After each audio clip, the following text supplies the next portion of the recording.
She smiled at me from across the room and said, loud enough for everyone to hear, "Babe, don't make this weird, just give us space tonight." And that's when I knew I was done. Hey friends, please subscribe and turn on notifications, like this video, and leave a comment with your impressions. This will be a great help. Thank you. We never tire of reminding you, it's all thanks to you. I'm a 36-year-old guy in Raleigh, North Carolina, and until last spring I thought I was living the stable, grown-up version of love. Not the dramatic kind, the calm kind. The kind where you share a grocery list, you split the utility bill without keeping score, you argue about which towels to buy, and you feel lucky that your life is simple. My girlfriend Nina was 33. She worked in marketing for a regional health network. I'm a project manager for a commercial HVAC company. Not glamorous, but it's steady and I'm good at it. I keep schedules, I keep receipts, I keep my word. Nina used to say she loved that about me. You make life feel safe, she'd tell me, and I believed her. We'd been together a little over 2 years and living together for 8 months in a rented townhouse near a greenway. We weren't married, but we were moving in that direction. We'd toured venues. We'd made a guest list spreadsheet, the kind with color-coded tabs. We talked about a late summer wedding the following year, something simple outdoors, with a band that played old soul songs because my dad loves that kind of music. The commitment plan wasn't theoretical anymore. 2 weeks before everything broke, I had paid a ring deposit. Not the full thing, just a deposit to reserve the stone and lock the setting. I had the email from the jeweler and the invoice saved. Nina knew I was shopping. She'd sent me screenshots of styles she liked, which felt like permission. I remember thinking, for the first time in my life, that I was about to do something permanent and good. And then, starting in early April, Nina got different. It was small things at first. She began coming home later, saying work was a little chaotic. She started taking calls in the garage with the door half closed, like she didn't want me hearing. Her phone used to sit face up on the coffee table while we watched shows. Now it was always face down, always within reach. She got protective in a way that didn't match her personality. One night I walked into the kitchen while she was texting and she angled her body away like she was guarding the screen. She laughed and said, "What are you checking up on me?" And I remember feeling my face get hot, not because I was accusing her, but because she jumped there so fast. I said no, I just wanted water. The next week she bought a new dress, the kind she usually saved for weddings or work events. Navy, fitted, expensive looking. She hung it on the outside of the closet door like it was important. She started trying on different earrings in the mirror before leaving for happy hour with the team. I asked which team and she said, "Just people from work, you wouldn't know them." Her tone wasn't cruel, but it was dismissive, like I was a kid asking to tag along. Then came the schedule change that made my stomach drop. One Tuesday she mentioned, casually, that she had an old friend in town and she was going to meet him on Friday. Who? I asked, mostly because the way she said it felt rehearsed. She paused like she'd forgotten she needed an answer. Owen. I knew that name. I'd heard it a few times, always as a vague footnote. Owen was her ex from her mid-20s, the one she dated for 3 years, the one she described as wild and unreliable and fun until it was. She told me he moved to Florida. She told me she hadn't spoken to him in a long time. She'd also told me she had no interest in ever going back there. So I said calmly, "You're meeting your ex on Friday." She did that thing people do when they want you to sound unreasonable, where they widen their eyes and make the question seem silly. "He's not my ex like that. He's just Owen. He's in town for a couple days. He reached out. I'm being polite."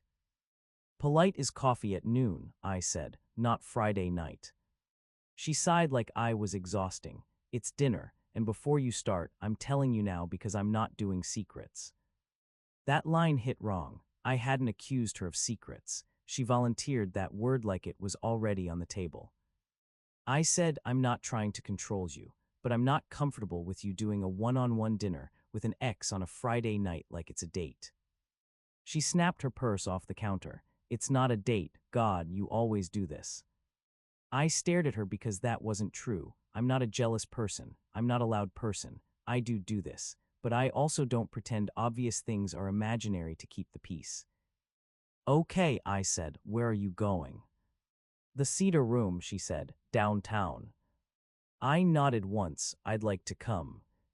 That's when she delivered the line I will hear for the rest of my life, not because it was clever, but because it was revealing. She said, "No, I need you to stay home. You have this vibe with him, and I'm not going to babysit your feelings." She said it like a final decision, like she was setting a boundary with me, in my own relationship about my own presence. I didn't raise my voice. I didn't argue. I just looked at her and felt something switch inside my chest. It wasn't anger. It was clarity, like a door closing. Okay, I said, if that's how you want it. She smirked just slightly. Thank you, see, that's all I wanted, maturity. She kissed me on the cheek and left for work like she'd won something. I stood in the kitchen and listened to the quiet. I've had loud moments in my life, job site emergencies, family funerals, car accidents, but that silence felt heavier than all of it, because I finally understood the shape of what was happening. This wasn't about dinner. It was a power play. She was testing what she could demand, how small she could make me, how easily she could rewrite what respect looked like. And with that understanding, I did what I always do when something is real. I opened my laptop. The Ring deposit email was in my inbox with the subject line, order confirmation/deposit received. I'd paid $1,200 to a jeweler in Cary. I wasn't rich, but it was money I'd saved. The email listed the deposit terms, refundable within 48 hours of placing the hold. After that, store credit or partial refund depending on work completed. It had been 13 days. I was outside the easy window, but I also knew businesses have policies and they also have discretion, especially if no custom work has started. I clicked reply and wrote a short message. No emotion, just facts.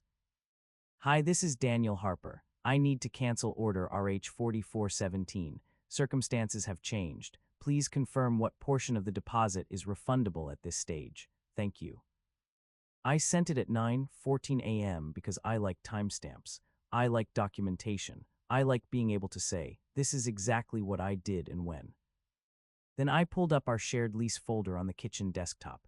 We had a little system. Anything important went into a folder labeled House, Lease, Utility Logins, Renter's Insurance, HOA emails. Nina had laughed at it at first, called it your dad energy, but she also used it.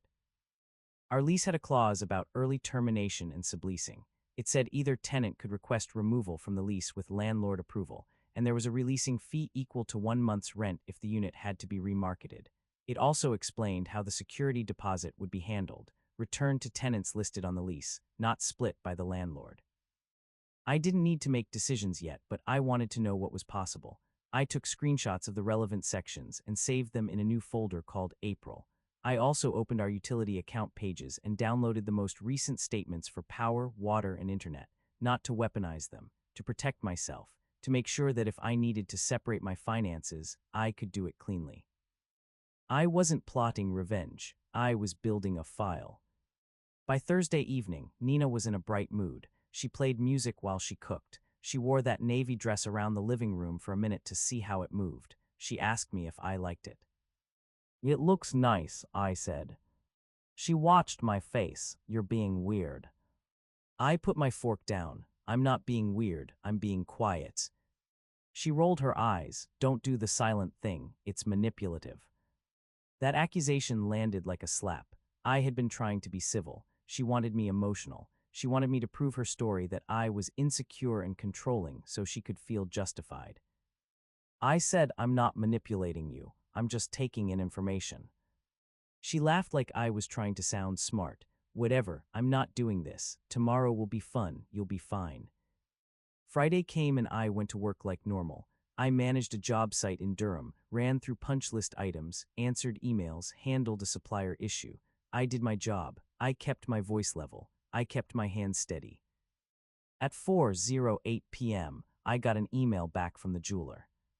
Subject Ray, order RH4417 cancellation. Hi Daniel, we're sorry to hear that. We have not begun custom work on the setting yet. We can offer a full refund of the deposit back to the original payment method. Please confirm you'd like to proceed. Refund processing time is typically 5-7 business days.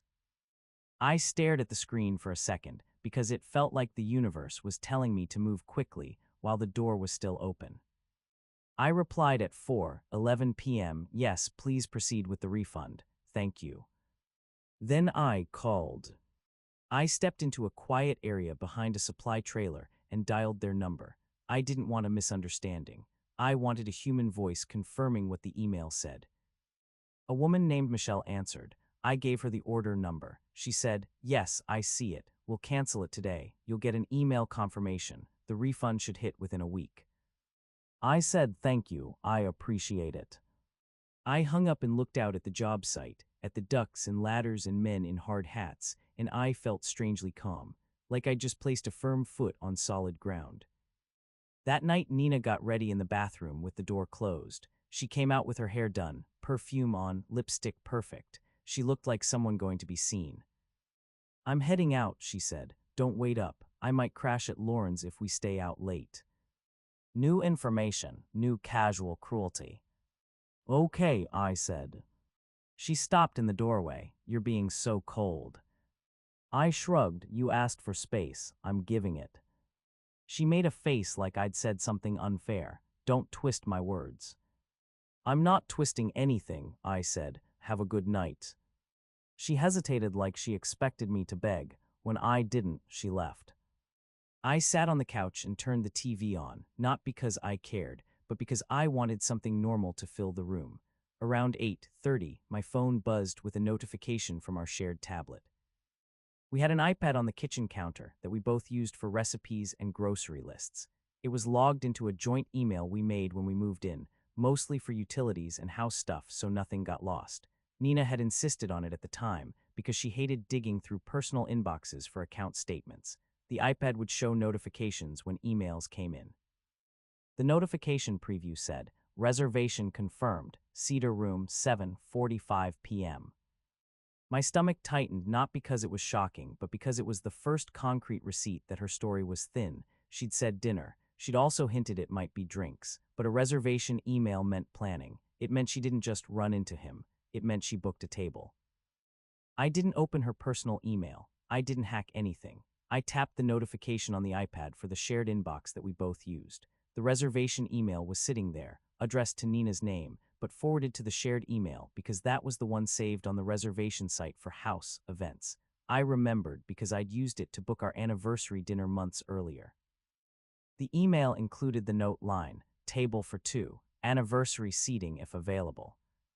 Anniversary seating.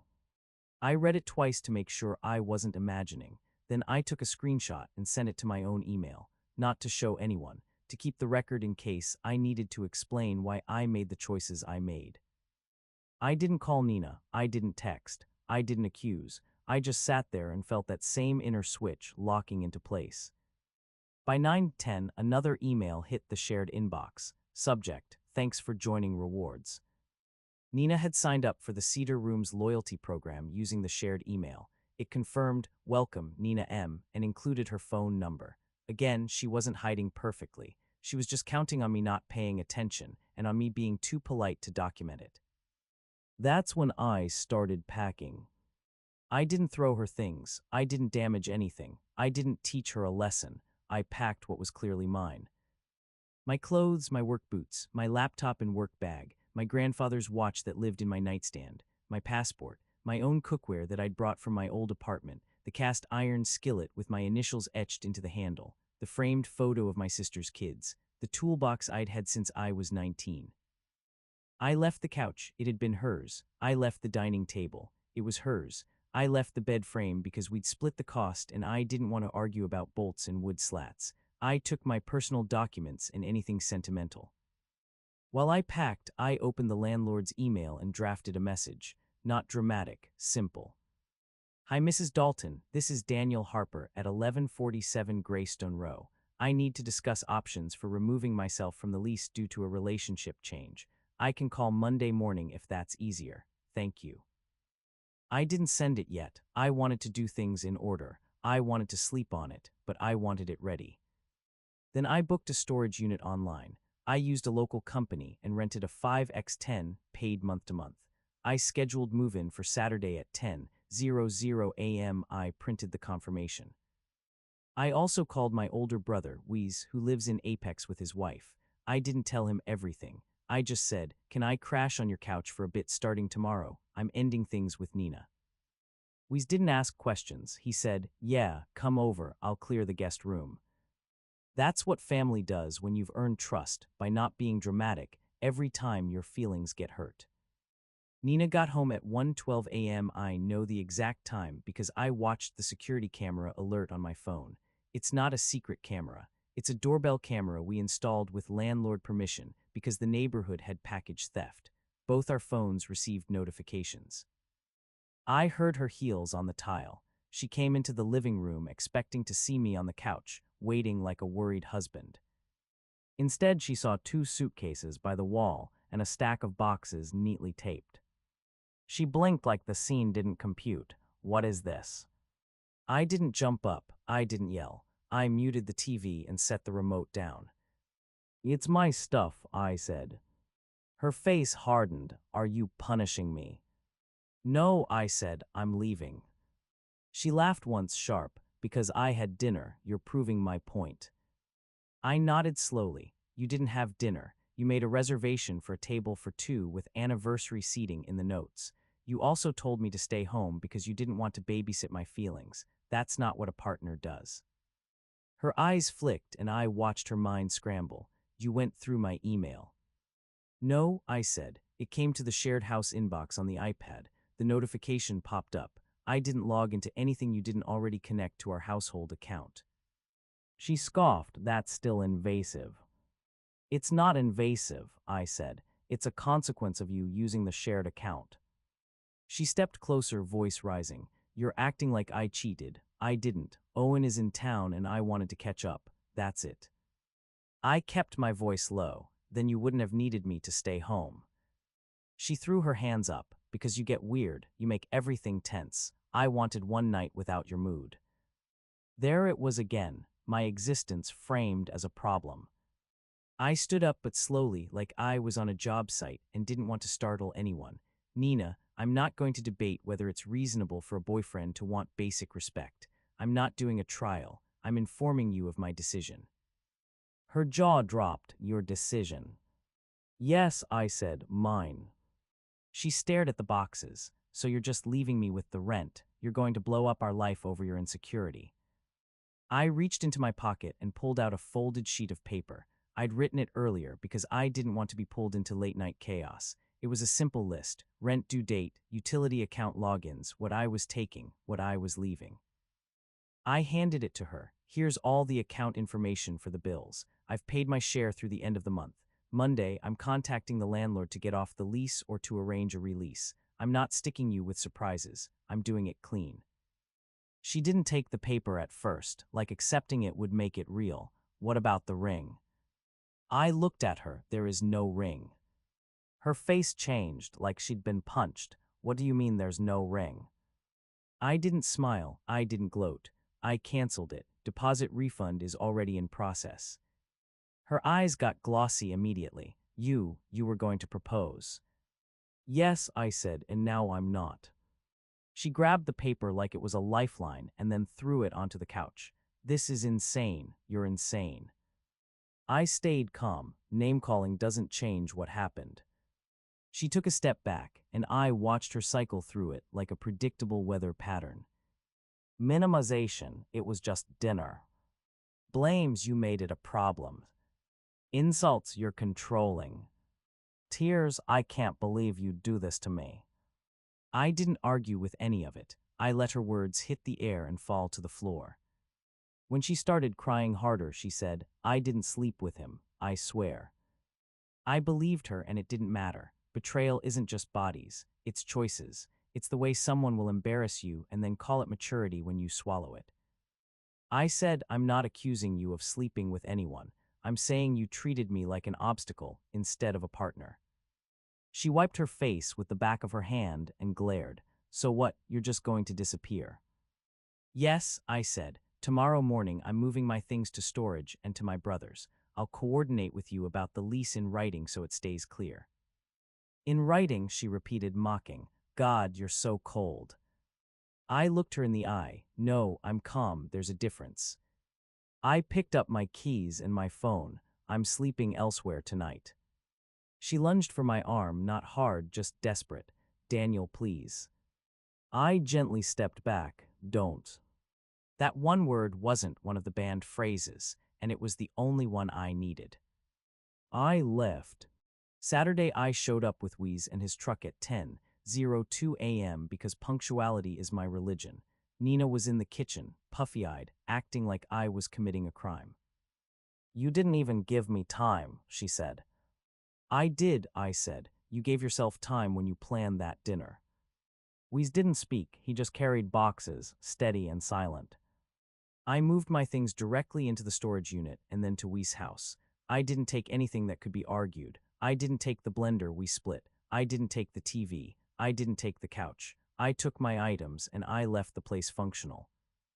That afternoon, I emailed Nina a clean summary so there could be no he said, she said. Subject lease/utilities. Nina, I have moved my personal property. I've paid my share of rent through April. Monday I will contact Mrs. Dalton to request removal from the lease or discuss releasing options. Please confirm you received the utility logins list. I will also request the utility accounts be moved to your name effective May 1. Daniel. I didn't write I'm sorry. I didn't write I love you. I didn't write how could you. Those words only invite negotiation, and I wasn't negotiating. The contact attempts started immediately. First, she called 3 times in a row. I let it go to voicemail. I listened later. The first voicemail was angry. You're humiliating me. The second was crying, please come home. The third was bargaining. We can fix this, just talk to me. Then she texted, Owen is gone, okay, he left. I told him not to come between us. I didn't reply. That night, a number I didn't recognize called twice. I didn't answer. A minute later, I got a text from that number. This is Owen. You don't know me, but Nina is hurting. You're overreacting. I stared at it and felt a tired sort of calm. This man, who supposedly meant nothing, had my number within 24 hours. I took a screenshot and emailed it to myself. Then I blocked the number. No speech, no debate. On Monday morning at 8:31 a.m., I called the landlord. Mrs. Dalton was an older woman who ran her rentals like a small business. She wasn't warm, but she was fair. I explained, briefly, that the relationship had ended and I needed to remove myself from the lease if possible. She said both parties have to sign a lease modification. If she doesn't agree, you are still responsible until the lease ends. I said, understood. What are the options for releasing? She explained the releasing fee and the process. I asked for it in writing. She emailed me a PDF within 10 minutes outlining 1 month releasing fee, 30-day notice required, both tenants must consent to terminate. I forwarded it to Nina. Subject from Mrs. Dalton, lease options. This is the landlord's policy in writing. If you agree to end the lease, we can do 30-day notice and pay releasing fee. If you want to stay, you can apply to take over the lease solo, landlord approval. Let me know which option you prefer by Wednesday so we can act quickly and limit fees. Within an hour, Nina replied, not to the lease, but to my character. You're being so formal like I'm a stranger. I made one mistake and you're acting like I cheated. You're cruel. I didn't answer that. I answered only the facts. I will communicate about the lease and bills in writing. Please choose an option. She didn't choose. Instead, she sent Lauren.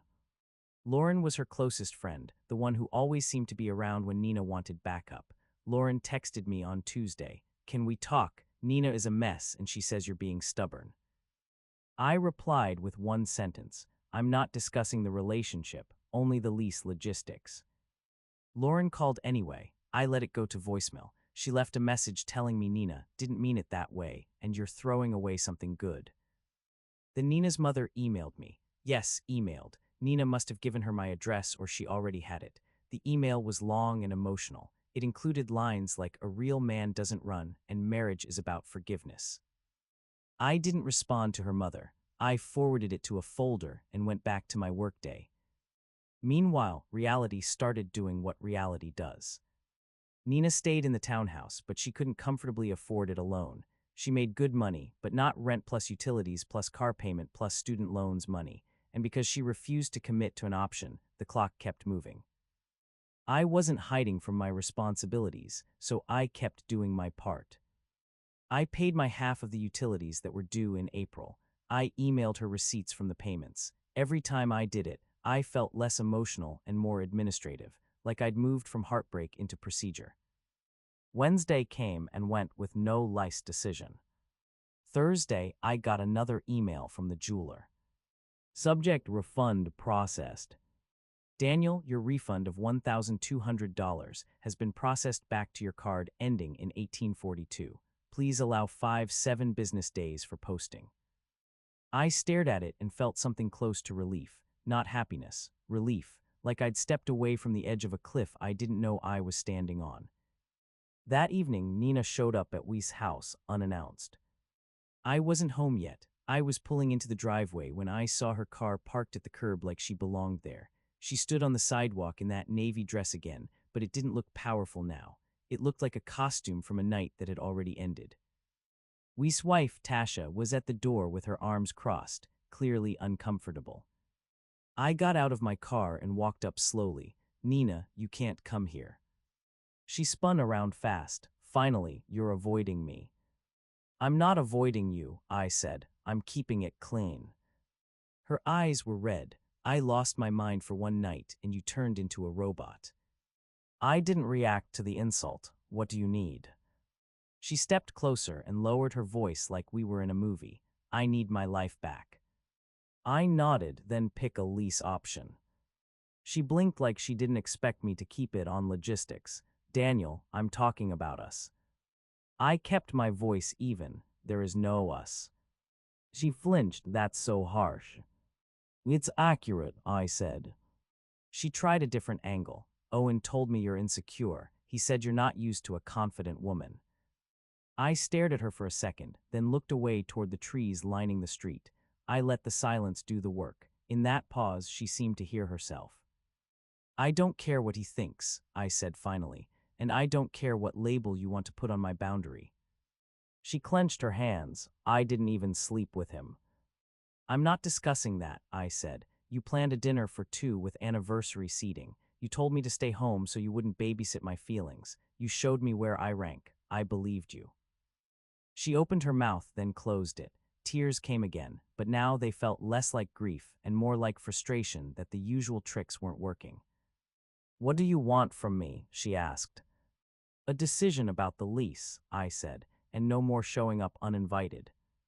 She wiped her face. You're going to ruin me. I shook my head once. I'm not doing anything to you. I'm just not holding you up anymore. She stood there, breathing hard, like she wanted me to soften. I didn't. Please, she said, small. I kept my tone polite. Go home. She stared at me like she hated me for being calm. Then she walked to her car and drove off. The quiet karma part didn't come from me. It came from the math of choices. 2 weeks later, Nina finally agreed to end the lease early, but by then the landlord had already started listing the unit because Nina had called her in a panic. The releasing fee was locked. We each had to pay half. Nina tried to argue that I caused it. Mrs. Dalton didn't care. Policy is policy. We paid. Then the security deposit became a separate issue. Because it was in both our names, it would be returned jointly after move-out. Nina wanted me to agree in advance to give her a larger share because she would be moving the furniture. I said no. I said we would split it based on documented contributions and any move-out deductions. She called me petty. I said nothing. Socially, it got messy for her too.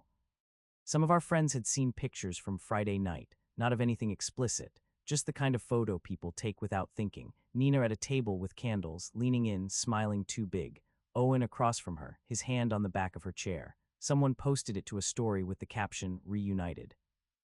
It wasn't malicious, it was careless, but it traveled. People asked me about it because I'm the calm one and they assumed I'd have an explanation.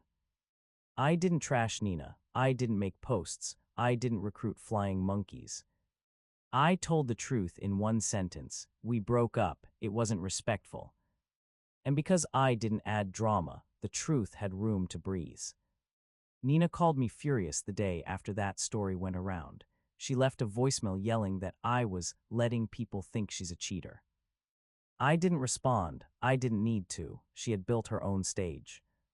Owen, meanwhile, did what unreliable men do when the situation stops being fun. He left town. He stopped answering her calls. I know because Lauren texted me again, angry now, saying, Owen played her and now she's spiraling and you're just going to watch. I stared at that text for a long time. I didn't feel satisfaction. I felt sad, because if Nina had come to me like an adult and said, I'm sorry, I crossed a line, maybe my heart would have fought harder. But she didn't. She had treated me like the obstacle, and now she wanted me to be the rescue boat. I replied, "This is not my responsibility. Please stop contacting me." And then I blocked Lauren too, not out of spite, but because my life is calmer when I don't let other people use my phone as a courtroom. Months passed, the lease ended. The deposit returned with a small deduction for carpet cleaning. We split it evenly. I did it all through email. The emails were short and boring. It was the most peaceful breakup paperwork I could manage, and that was the point. I moved into a smaller apartment near my job site route. I started cooking again. I got back into weekend morning walks on the greenway. I slept better. I stopped checking my phone like it was a threat. By late summer, I had saved enough to take my dad to a baseball game in Atlanta, something I'd kept putting off. We sat in the stands, ate hot dogs, and he talked about my mom like she was still in the room. I realized I hadn't told Nina's story to my dad at all. I hadn't needed to. That felt like progress. The epilogue scene happened in October, when the air finally cooled, and the trees turned that sharp orange that makes you feel like life is restarting. I was at a quiet bookstore cafe in Chapel Hill on a Saturday afternoon, picking up a book I'd ordered. It was the kind of place with creaky wood floors and older couples reading newspapers. I liked it because nobody was trying to impress anyone. I heard my name behind me. I turned and there was Nina. She looked different, not in a glamorous way, in a tired way. Her hair was pulled back, no lipstick, no navy dress. She held a paper cup of coffee like it was something to do with her hands. "Daniel," she said softly. I nodded, "Hi." She stepped closer, eyes searching my face like she still believed she could find the old version of me. "Can we talk?" I kept my voice gentle because I don't hate her. "About what?" She swallowed. "I messed up." I let that sit. I didn't rush to comfort her. I didn't punish her with silence. I just let reality be what it was. "Yes," I said, "you did."